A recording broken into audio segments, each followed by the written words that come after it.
are 5 signs your kitchen confidence or lack thereof are making cooking way harder than it needs to be.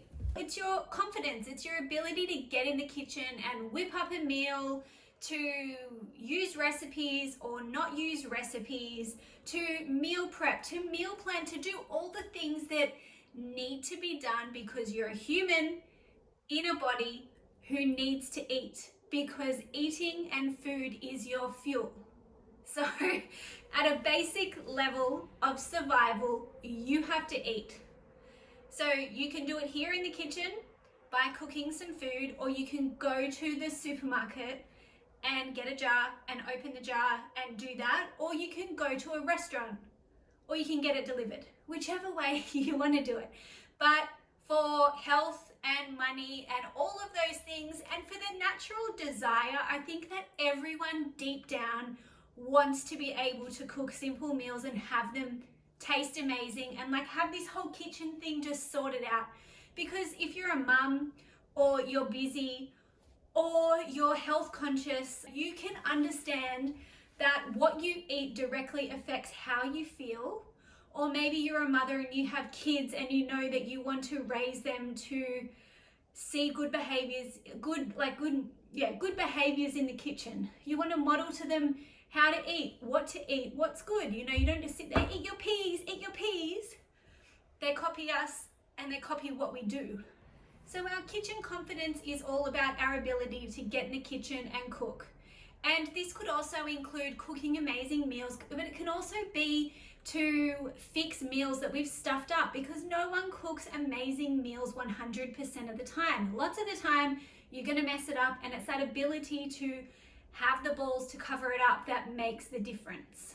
Sign number 1, you start off with good intentions, but something gets in the way. This might be starting off with a meal plan, but you trail off after a week. It could be starting with a meal prep routine, but after a week or 2 weeks or 3 weeks or finishing that course, your best intentions get in the way and you end up not doing it. You delay, you procrastinate, you do other things instead. Whatever it is, you fall off the wagon and you're off it more than you're on it. You feel like you're in a constant recipe rut. You're always looking for new recipes. You cook the lamb stew every Thursday for 3 weeks and then you feel like, I'm bored of this. You start to almost question yourself in your head whether you're a terrible cook or you don't have the cooking gene because you've cooked the same meal every Thursday for 3 weeks. You feel like you're in a constant recipe rut.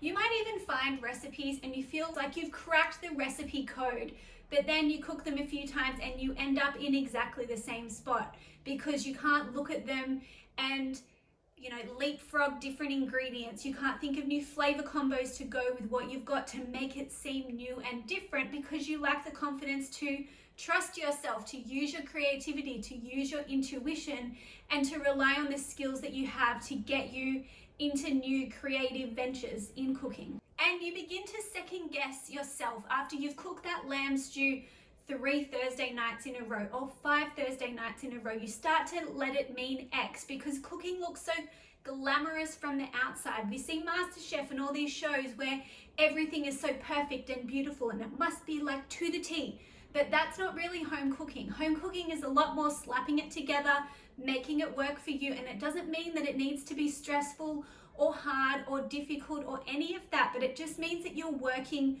with real life. You've got washing up to do, you've got meal prep to do, you've got work to do, you've got all these other things in your life.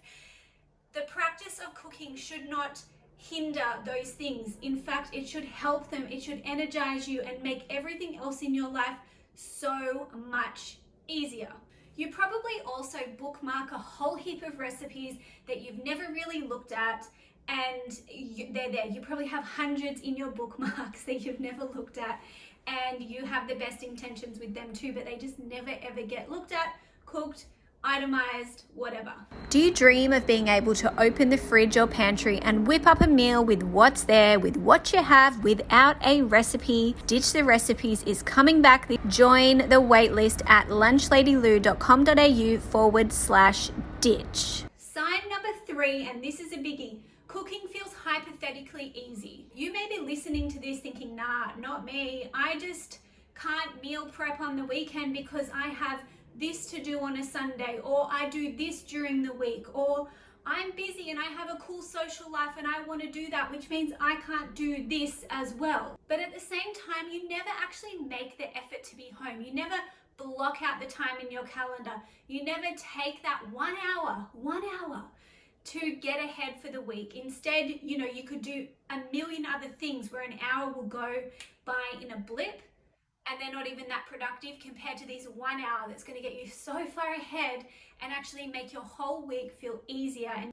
you're going to feel less stressed, and you're going to have more fun and feel like a lighter experience in the kitchen from doing it, yet you don't do it. And you may even be subconsciously avoiding this meal prep thing, or whatever situation it is. It could be meal planning, meal prepping, grocery shopping, actually cooking. But you're subconsciously putting other things into the way. You work that little bit longer, and then you're in a tears because you need to figure out dinner. It's like, see, it's always hard because I work and of my time. It's a self-fulfilling prophecy. You just see it over and over again because it's all you're really looking for. Sign number 4, you look at simple recipes like a roast chicken. You've made it once and then you think, well, that's it. I've done it once. What else could I possibly do? But for me, I look at a roast chicken. I can instantly think of about 10 different recipes that would make 10 different meals that would be so amazing, so delicious. I'd be happy. My family would be happy. Anyone I served it to would be happy, and we wouldn't get bored of thinking it's roast chicken again. I'm having it on a Wednesday again. This must mean XYZ about me because I can't think of new things. To me, this one in particular, I see in my clients, especially at the start of a course or our start of our time together, they will think, I don't have the right flavor combos, or why are you teaching me to roast a chicken, because isn't that a bit junior? It's like, well, no, the whole point of this is we have the base, and then from there we make all the ideas, but you need to understand the base first. And the base, nailing the base, goes hand in hand with having the confidence, and that's why they go together. You can have all the base recipes that you like, but if you never have that confidence and that bit of like, I can do it, it's never going to work. It's never going to feel easy. It's never going to feel fun. And you're never going to be able to just whip up a meal and have it feel effortless. And sign number 5, you look in the fridge and pantry, maybe even the freezer, and you feel like there's nothing there. You feel like you open it and it's bare. There's nothing exciting that you can work with, which you know. You would know if you've been following me a while, I'm all about being excited by what you're cooking. But at the same time, I bet there's things in the fridge or the pantry that you're just avoiding because you don't know what to do with them. This is a sign your kitchen confidence needs some work, and it's probably getting in the way of things being easy. So let's recap. Sign number 1, you start off with good intentions, but life always seems to get in. Sign number 2, you're in a constant recipe rut. Sign number 3, cooking feels hypothetically easy. Sign number 4, you look at simple recipes like a roast chicken, a lamb stew, a pot of rice, and they seem boring to you and you can't see them for their potential and how many flavor combos you could actually make out of them. And sign number 5, you look in the fridge, the pantry, the freezer, and you're drawing blanks because you're avoiding the things in there that you don't know how to cook, and you're just looking for the quick wins. This is it for 5 signs your kitchen confidence or lack of is making cooking way harder than it needs to be. Thank you for watching. Open the fridge or pantry and whip up a meal with what's there, with what you have, without a recipe. Ditch the Recipes is coming back. Join the waitlist at lunchladielou.com.au/ditch.